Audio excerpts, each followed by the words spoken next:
ба номи Аллоҳи бахшояндаи меҳрубон. касе ки охирин каломаш ла илаҳаиллаллоҳ бошад. аз Абу Зар разиаллоҳу анҳу ривоят аст ки гуфт: расули худо саллаллоҳу алайҳи васаллам фармуданд: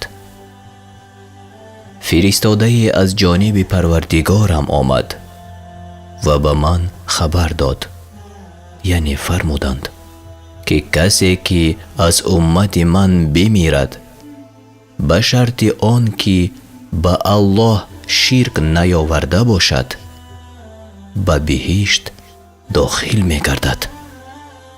ровӣ мегӯяд: гуфтам: агар чӣ муртакиби зино гардида ва дуздӣ карда бошад?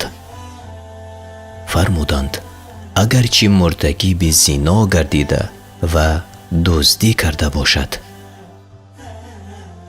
дар ҳадиси дигар аз Абдуллоҳ разиаллоҳу анҳу ривоят аст ки гуфт: паёмбари худо саллаллоҳу алайҳи васаллам фармуданд: касе ки бимирад ва ба Аллоҳ ширк оварда бошад, ба дӯзах дохил мегардад.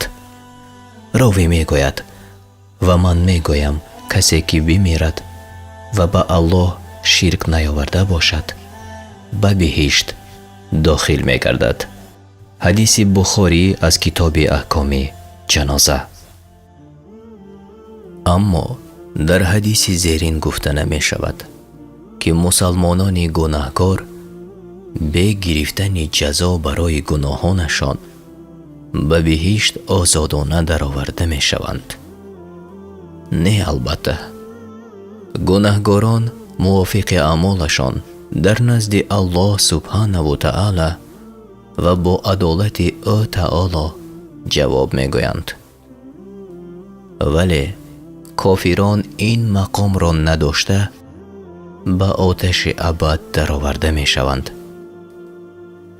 ё Аллоҳ, туро талаби дуо мекунем ки ҳар яки моро ба роҳи рост ҳидоят намобу аз оташи дӯзах нигоҳ дор.